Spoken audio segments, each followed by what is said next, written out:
Hi hello అందరికీ నమస్కారం. Welcome to our channel. నేను ఆదిత్య. ఏపీలో వైఎస్ఆర్సీపీ అధికారం కోల్పోయిన తర్వాతకి కూటమి అధికారంలోకి వచ్చిన తర్వాత కనీసం ప్రతిపక్ష హోదాను కూడా సంపాదించుకోవాలనేటువంటి వైఎస్ఆర్సీపీకి సంబంధించినటువంటి కొంతమంది నేతలు ఇప్పుడు కూటమి తలుపులు తెరిస్తే రావడానికి రెడీగా ఉన్నారు అనే ఒక వార్త అయితే వినిపిస్తూ ఉంది. సో అందులో ముఖ్యంగా చూసుకుంటే కరణం బలరాం గారి పేరైతే చాలా స్పష్టంగా వినిపిస్తూ ఉంది. సో మరి ఇప్పుడున్న పరిస్థితుల్లో ఆయన పార్టీ మారే అవకాశాలు ఉన్నాయా? ఒకవేళ పార్టీ మారితే ఇప్పుడు ఆయన్ని కూటమి యాక్సెప్ట్ చేస్తుందా? ఇలాంటి ఎన్నో అంశాల గురించి తెలుసుకునే ప్రయత్నం చేద్దాం. సో ప్రస్తుతానికి మనతో పాటు స్టూడియోలో ఉన్నారు ప్రముఖ సీనియర్ జర్నలిస్టు సిఎస్ రావు గారు. సో సార్ని అడిగి మాట్లాడదాం. సార్ నమస్కారం. సార్ నమస్తే సార్. ఏపీలో వైఎస్ఆర్సీపీ అధికారం కోల్పోయిన తర్వాతకి అక్కడ ఉన్నటువంటి కార్యకర్తలు అవ్వచ్చు, నాయకులు అవ్వచ్చు, వాళ్ళ రాజకీయ భవిష్యత్తు ఏందో వాళ్ళకి ఒక క్లారిటీ లేకుండా పోయింది. కనీసం ప్రతిపక్ష హోదా కూడా సంపాదించుకోలేని పరిస్థితిలో వాళ్ళు ఉన్నారు. ఇప్పుడు చూసుకుంటే చాలామంది నేతలు ఇప్పుడు కూటమికి సంబంధించినటువంటి పార్టీలు తలుపులు తెరిస్తే రావడానికి రెడీగా ఉన్నారని ఒక టాపిక్ అయితే మనం వింటూనే ఉన్నాం. ముఖ్యంగా చూసుకుంటే కరణం బలరాం గారి పేరు ఎక్కువగా వినిపిస్తుంది. మరి ఇప్పుడు ఆయన పార్టీ మారే ఛాన్సెస్ ఉందా? ఒకవేళ మారితే మాత్రానికి వీళ్ళు యాక్సెప్ట్ చేస్తారా? ఇప్పుడు చంద్రబాబు నాయుడు ఒక 2 రోజుల క్రితం చాలా క్లియర్గా చెప్పారు, పార్టీలోకి ఎవరు వచ్చినా సరే తీసుకునేటువంటి పరిస్థితులు లేవు. వైఎస్ఆర్ కాంగ్రెస్ పార్టీలో మొన్నటి వరకు పనిచేసి తెలుగుదేశం పార్టీ వాళ్ళ మీద కేసులు పెట్టి వాళ్ళని ఇబ్బంది పెట్టినటువంటి వాళ్ళు ఎవరైతే ఉన్నారో వాళ్ళని ఎవ్వరిని తెలుగుదేశం పార్టీ తీసుకునేటువంటి అవకాశం లేదు, తీసుకోము అని చెప్పి చాలా క్లియర్గా చంద్రబాబు నాయుడు చెప్పారు. అయినప్పటికీ కొంతమంది పూర్వ పరిచయాలతోటి తెలుగుదేశం పార్టీలోకి మళ్ళీ ఎంటర్ కావాలి అనేటువంటి ఒక ప్రయత్నం చేస్తున్నారు కూడా. ఎందుకు అలాంటి ప్రయత్నం చేస్తున్నారంటే వైఎస్ఆర్ కాంగ్రెస్ పార్టీలో ఉంటే కనుక భవిష్యత్తు ఉండదు అనేటువంటిది ఒక ఆలోచన వాళ్ళకి ఉంటుంది. రెండేంటంటే ఆంధ్రప్రదేశ్ యొక్క భవిష్యత్తు రాజకీయం 2029 రాజకీయాన్ని ఒక్కసారి మనం ఎలా ఉండబోతుంది అనేది కనుక ఒకసారి మనం ఎక్స్పెక్ట్ చేస్తే అక్కడేమో కాంగ్రెస్ పార్టీ బలపడేటువంటి పరిస్థితులు కనిపిస్తున్నాయి ఆంధ్రప్రదేశ్లో. కాంగ్రెస్ పార్టీ బలపడితే కనుక ఇమీడియట్గా నష్టపోయేది ఎవరంటే వైఎస్ఆర్ కాంగ్రెస్ పార్టీ. కాబట్టి వైఎస్ఆర్ కాంగ్రెస్ పార్టీకి మనుగడ ఉండదు అనేటువంటిది ఒకటి. 2, జగన్మోహన్ రెడ్డి ఏ రోజైనా జైలుకి వెళ్ళిపోవచ్చు. కేసులు విచారణ అనేది చాలా వేగంగా అటు సుప్రీంకోర్టు తర్వాత ఎన్డీఏ ప్రభుత్వం రాష్ట్రంలో దేశంలో ఉంది కాబట్టి వేగం అయ్యే అవకాశం ఉంది. ఫలితంగా ఆయన జైలుకి వెళ్తారు. జైలుకి వెళ్ళిన తర్వాత ఆ పార్టీ పరిస్థితి ఏంటి అనేది అందరూ చర్చించుకుంటున్నటువంటి అంశం. ఇలాంటి పరిస్థితుల్లో రాజకీయ భవిష్యత్తు కోసం సహజంగా బలమైనటువంటి పార్టీ కోసం చూస్తూ ఉంటారు. ఇప్పుడు ఆంధ్రప్రదేశ్లో బలమైనటువంటి పార్టీ, భవిష్యత్తు ఉండేటువంటి పార్టీ ఏంటంటే తెలుగుదేశం పార్టీ కనిపిస్తుంది. కాబట్టి ఈ పార్టీలో చేరాలి అనుకునేటువంటి వాళ్ళు చాలామంది ఉన్నారు. వాళ్ళల్లో కరణం బలరాం లాంటి వాళ్ళు ఈ మధ్యకాలంలో బాగా ప్రయత్నం చేస్తున్నారు అనేది ఒకటి తెలుగుదేశం పార్టీలోనే అంతర్గతంగా వినిపిస్తూ ఉంది. ఎందుకు అనంటే కరణం బలరాం అలాగే చంద్రబాబు నాయుడు ఇద్దరు ఆల్మోస్ట్ రాజకీయాల్లో సమకాలికలు. కాంగ్రెస్ పార్టీ నుంచే వాళ్ళు ఎదిగారు. ఆ తర్వాత తెలుగుదేశం పార్టీలోకి వచ్చారు. తెలుగుదేశం పార్టీలో సుదీర్ఘకాలం పాటు ఉన్నాడు కరణం బలరాం. ఆయన ఎంపీగా గెలిచాడు, ఆ తర్వాత ఎమ్మెల్యేగా గెలిచారు. ఇవన్నీ అయినాయి. కాకపోతే ఆయన చేసినటువంటి పెద్ద మిస్టేక్ ఏంటంటే 2019లో ఆయన తెలుగుదేశం పార్టీ నుంచి చీరాల్లో ఎమ్మెల్యేగా గెలిచాడు. గెలిచిన తర్వాత ఆయన పార్టీ కోసం నిలబడకుండా కష్టాల్లో ఉన్నప్పుడు ఆయన వైఎస్ఆర్ కాంగ్రెస్ పార్టీ వైపు వెళ్ళాడు, జగన్మోహన్ రెడ్డి వైపు వెళ్ళాడు.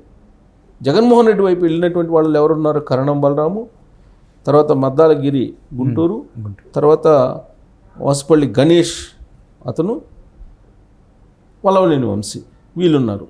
కరడుగట్టినటువంటి తెలుగుదేశం పార్టీ అని చెప్పుకునేటువంటి వంశీ, కరణం బలరాము వీళ్ళు పార్టీని వదిలిపెట్టి కష్టకాలంలో వెళ్ళిపోయి పార్టీకి డ్యామేజ్ చేసే ప్రయత్నం చేశారు. కాబట్టి వీళ్ళకు శాశ్వతంగా తెలుగుదేశం పార్టీలో ఎంట్రీ ఉండదు అనేటువంటిది ఒక అభిప్రాయం పార్టీలో ఉంది. ప్రత్యేకించి లోకేష్ టీంలో బాగుంది, లోకేష్లో కూడా ఉంది. ఎందుకంటే ఆల్రెడీ ఇంతకుముందే 2-3 సార్లు తెలుగుదేశం పార్టీలో చేరడానికి ప్రయత్నం చేస్తే లోకేషే నో అన్నారు. అందుకే కరణం బలరాం పార్టీలోకి చేరడానికి సుగమం కాలేదు పరిస్థితులు అనేది ఒకటి వినిపించింది. శాశ్వతంగా లోకేష్ అయితే కరణం బలరాంకి డోర్స్ క్లోజ్ చేశారు అనేది ఇప్పుడు పార్టీలో తాజాగా వినిపిస్తుంది. ఎందుకు వినిపిస్తుంది, ఎందుకు చర్చ వచ్చింది ఈ మధ్యకాలంలో అంటే ఇప్పుడు ఉన్నటువంటి పరిస్థితుల్లో కరణం బలరాం చీరాల్లో ఓడిపోయినటువంటి బలరాం అక్కడ తన గ్రూపు ఏదైతే ఉందో, తన అనుచరగానం ఏదైతే ఉందో దాన్ని కాపాడుకోలేని పరిస్థితుల్లో ఉన్నారు.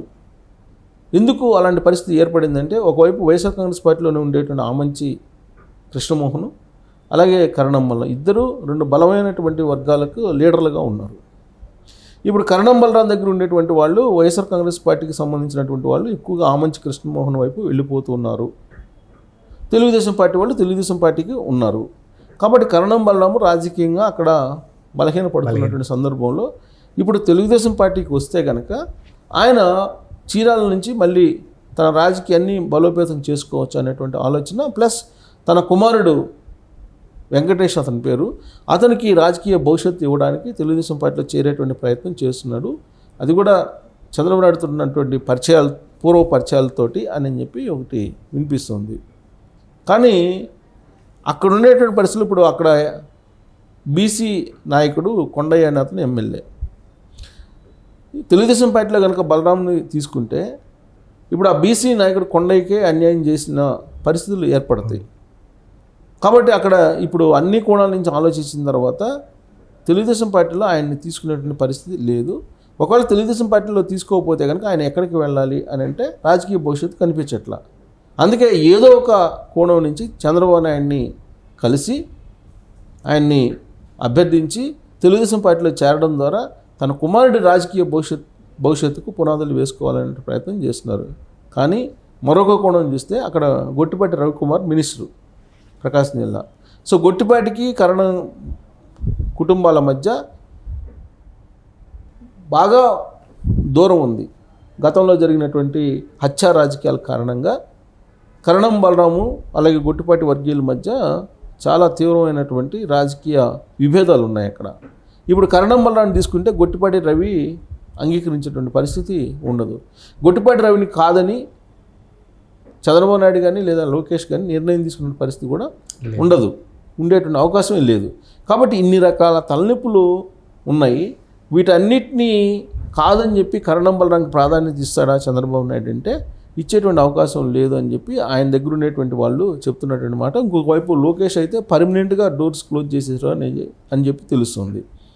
సో కాబట్టి ఇప్పుడు ఉన్నటువంటి ఆప్షన్ ఏంటి? ఇలా ఆలోచించే వాళ్ళు చాలామంది ఉన్నారు. కరణం బలరాం లాగా ఉన్నటువంటి ఆప్షన్ ఏంటి? జనసేన, లేదంటే వైఎస్ఆర్ కాంగ్రెస్ పార్టీలో కంటిన్యూ కావాలి. రాబోయేటువంటి రోజుల్లో కాంగ్రెస్ పార్టీ బలోపేతం అవుతుంది కాబట్టి మరి దానివైపు ఒకటి ఆల్రెడీ తన ఆరిజిన్ కాంగ్రెస్ పార్టీలో ఉంది కాబట్టి కరణం బలరాంది. సో అటువైపు మొగ్గు చూపుతారా అనేది ఒకటి వినిపిస్తుంది. జనసేన వైపు వెళ్ళేటువంటి అవకాశం ఉండకపోవచ్చు, లేదంటే బీజేపీ వైపు వెళ్ళడానికి అవకాశం. సరే, ఈ చేరికలకు సంబంధించి అంశం చూసుకుంటే ఇప్పుడు వీళ్ళు కూటమిగా వచ్చారు కాబట్టి అపోజిషన్లో ఉన్నారు. వీళ్ళకి అపోజిషన్గా ఉన్నప్పుడు ఇప్పుడు ఏదో ఒక పార్టీ, టీడీపీ కానీ జనసేన కానీ బీజేపీ కానీ, ఒకవేళ వీళ్ళు చేరికలు అనేది వీళ్ళు ముగ్గురు కలిసి నిర్ణయం తీసుకోవాలంటారా సార్? ఇప్పుడు ఆ రాజకీయంగా అక్కడికి వచ్చేటప్పటికి ఏ పార్టీకి ఆ పార్టీ బలపడాలని ప్రయత్నం చేస్తూ ఉంటుంది. ఇప్పుడు జనసేన ఉంది. జనసేన ఇటీవల కాలంలో వైఎస్ఆర్ కాంగ్రెస్ పార్టీ నుంచి వచ్చినటువంటి లీడర్లను తీసుకుంటున్నారు. కారణం ఏంటంటే ఆ పార్టీలో ఖాళీ ఉన్నాయి, లీడర్షిప్ కావాలి వాళ్ళకి. రాబోయేటువంటి రోజుల్లో స్థానిక సంస్థల ఎన్నికల్లో వాళ్ళు ఏదో పర్ఫార్మెన్స్ కొంచెం ఎక్కువ చూపించాలనే ప్రయత్నం కూడా చేస్తుంది. సో ఆ పార్టీ యొక్క రాజకీయ వ్యూహం ఆ పార్టీకి సొంతంగా ఉంటుంది. అలాగే బీజేపీ యొక్క రాజకీయ వ్యూహం బీజేపీకి సొంతంగా ఉంటుంది. ఎలక్షన్లు వచ్చినప్పుడు కూటమికి వెళ్ళాలా లేదంటే ఇండివిజువల్గా వెళ్ళాలనేది ఒక నిర్ణయం అప్పట్లో ఉంటుంది. కానీ ఈ లోపల వీళ్ళు ఏ పార్టీకి ఆ పార్టీయే వాళ్ళు రాజకీయంగా ఎదగాలనుకుంటారు. సో ఒక కూటమిగా ఉన్నప్పటికి కూడా రాజకీయం పరిపాలన వరకే వాళ్ళ కూటమి, కానీ రాజకీయం అయితే కూటమి కాదు. రాజకీయ నిర్ణయాలు ఏ పార్టీ నిర్ణయాలు ఆ పార్టీకే ఉంటాయి. రేపు ఒకవేళ తేడా వస్తే కనుక ఎన్డీఏ నుంచి బయటకు వస్తాడు చంద్రబాబు నాయుడు. సో కాబట్టి రాజకీయాల్లో ఇప్పుడు ఎవరి ఎత్తుగడలు వాళ్ళకుంటే ఎవరి వ్యూహాలు వాళ్ళకుంటాయి. కాబట్టి జనసేన చాప కింద నీళ్ళగా బలపడాలని ప్రయత్నం చేస్తూ ఉంది. అది క్లియర్గా అందరికీ కనిపిస్తూ ఉంది. వైఎస్ఆర్ కాంగ్రెస్ పార్టీ వాళ్ళని మరి తెలుగుదేశం పార్టీ తీసుకోలేదు కాబట్టి జనసేన ఎందుకు తీసుకుంటుంది?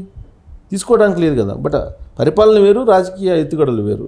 కాబట్టి ఇప్పుడు కరణం బలరాం లాంటి వాళ్ళకి తెలుగుదేశం పార్టీ అయితే అవకాశం లేదు కాబట్టి అయితే జనసేన లేదా బీజేపీ లేదా కాంగ్రెస్, ఈ ఆప్షన్స్ ఉన్నాయి.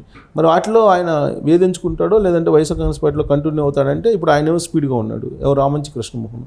ఆ స్పీడ్కి మరి తగిన విధంగా ఈయన పని చేసుకుంటేనే వైఎస్ఆర్ కాంగ్రెస్ పార్టీలో ఉండగలడు, అదర్వైజ్ ఉండలేడు. సో కాబట్టి ఏదో ఒక రకంగా ఒక స్టెప్పు అధికారంలో ఉన్నటువంటి పార్టీలతోటి టైఅప్ అయితే కనుక కొంత ఆయన స్పీడ్ని మనం అడ్డుకోవచ్చు అనేటువంటి ప్రయత్నంలో భాగంగా ఇలాంటి ఆలోచన చేస్తున్నట్టు కూడా కనిపిస్తుంది. బట్ తెలుగుదేశం పార్టీ అయితే డోర్స్ క్లోజ్ చేసిందని చెప్పి మనకు ఉన్నటువంటి information. Thank you sir. Thank you.